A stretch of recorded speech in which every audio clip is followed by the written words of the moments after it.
नुकत्याच झालेल्या राज्याच्या अर्थसंकल्पीय अधिवेशनामध्ये मी विधान परिषदेचा सदस्य म्हणून जे काही आयुध वापरून या शहराच्या आणि परिसराच्या विकासासाठी, राज्याच्या विकासासाठी निर्णय करावेत, शासनाने त्या निर्णयामध्ये सहकार्य करावे, या भूमिकेतून काही लक्षवेधी, काही तारांकित प्रश्न, काही औचित्याचे मुद्दे, काही विशेष उल्लेख, अल्पकालीन चर्चा, या विविध आयुधांच्या माध्यमातून मी प्रश्न उपस्थित केले. त्यातला सगळ्यात महत्वाचा म्हणजे आमच्या पुणेकरांसाठी पाण्याचा प्रश्न महत्वाचा आहे आणि समान पाणी पुरवठा योजना ही लवकरात लवकर कार्यान्वित व्हावी या संदर्भातली लक्षवेधी होती.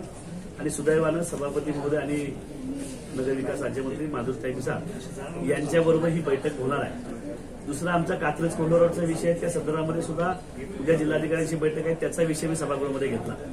आमच्या सिंहगड सिटी नावाची जी स्कूल आहे तिथे 3000 विद्यार्थी शिकतात, ही इमारत अनधिकृत आहे आणि 3000 विद्यार्थ्यांच्या जीवाशी खेळणारी शाळेच्या बद्दल आपण निर्णय करावा, हा एक विषय त्या ठिकाणी आम्ही घेतला. त्याच्यानंतर पुणे शहराचा बकालपणा खूप वाढतोय.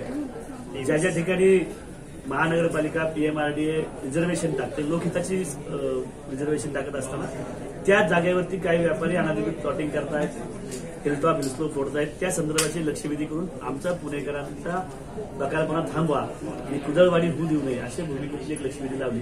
त्या संदर्भामध्ये महसूल मंत्री आदरणीय चंद्रशेखर बावनकुळे साहेबांनी तात्काळ कारवाई करून 15 दिवसाच्या आतमध्ये या सगळ्या अनधिकृत प्लॉटिंगवाल्यांवरती फौजदारी गुन्हा दाखल करावी ही भूमिका मांडली. त्यानंतर ससून रुग्णालयाच्या जी समोरची जागा आहे ती खासगी विकसकाला न देता त्या ठिकाणी आपण कॅन्सर रुग्णालय करावं किंवा तुम्हाला आम्हा सर्वांची जी मागणी आहे विश्वरत्न बाबासाहेब आंबेडकरांचं स्मारक व्हावं, अशा पद्धतीने एखादं स्मारक किंवा कॅन्सर रुग्णालय व्हावं ही भूमिका त्या ठिकाणी मांडली. त्यानंतर आमच्या गुन्हेगारांच्या विषयामध्ये अल्पवयीन जे गुन्हेगार आहेत त्यांसंदर्भात काहीतरी उपाययोजना सरकारने करावी ही एक त्या ठिकाणी भूमिका मांडली. मी अर्थसंकल्पीय भाषणामध्ये छत्रपती शंभूराजांचं स्मारक संगमेश्वराच्या ठिकाणी होणार आहे आणि ते स्मारक आम्हा सर्वांसाठी, शंभू भक्तांसाठी प्रेरणादायी स्मारक आहे.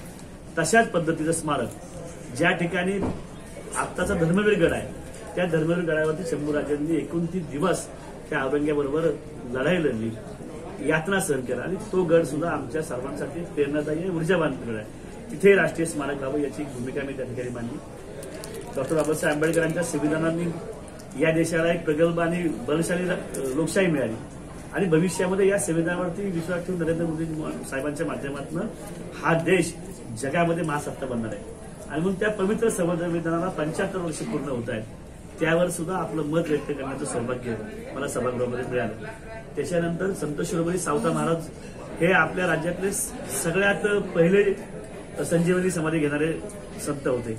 अरण तालुका महाराज, जिल्हा सोलापूर यालाही अ दर्जा मिळावा, त्या तीर्थक्षेत्राचा विकास करण्यासाठी 100 कोटी मिळावे यासाठीची मागणी मी केली आणि मुख्यमंत्री महोदयांनी तात्काळ ती मागणी मान्य केलेली आहे आणि 25 एप्रिलला ते त्या ठिकाणी त्या अरणमध्ये जाऊन ती मागणी पूर्ण करणार आहेत. त्यामुळे अशा सर्वसमावेशक काम पुणेकर आणि परिसरासाठी मी करतो.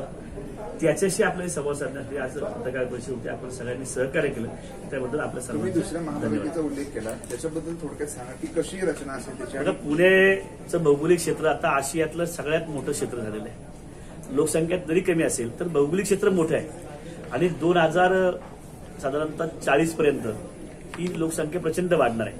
मग अशा वेळेस एकाच महापालिकेवरती, यंत्रणेवरती ताण येतो. महापालिकेचा एखादा कर्मचारी आमच्या मांजरी, लोणी, काळभरपर्यंत पोहोचणं अवघड होऊन जाते आणि मग अशा वेळेस 2 महापालिका कराव्यात का, जेणेकरून विकासाचं विकेंद्रीकरण होईल. आणि मग त्या संदर्भामध्ये माननीय मुख्यमंत्री महोदयांची चर्चा करेल, पालकमंत्री महोदयांची चर्चा करेल, आदरणीय चंद्रकांतांची चर्चा करून या शहराच्या विकासासाठी काय नक्की करणं आवश्यक आहे त्या संदर्भातला आम्ही अभ्यास केलेला आहे, टिपण तयार केलेलं आहे, ते त्यांच्यासमोर मांडेल आणि मला वाटतं की तेही सकारात्मक टिपण काय असेल, कुठली गावं, कुठला भाग येणार. आता हे सगळं अजून हे सगळं इथे सांगणं सोयीचं नाही. जिथे त्यांच्याशी समोर बोलल्यानंतर जे काही होईल त्यातनं मी तुम्हाला पुढे सांगेल, परंतु पुढच्या काळामध्ये ते व्हावं यासाठीची भूमिका घ्यावी का ही वरिष्ठांकडून मी रिक्वेस्ट करतो. मतदारसंघात छत्रपती संभाजीराजांचं नाव उड्डाणपूलमध्ये. माझ्या मतदारसंघामध्ये मी 2 उड्डाणपूल बांधलेत. एक कात्रज चौक जो आपण दक्षिण पुण्याचं प्रवेशद्वार म्हणतो, आदरणीय गडकरी साहेबांच्या माध्यमातून ते काम 18 साली मंजूर झालं आणि त्याचा पूर्णत्वास येतोय.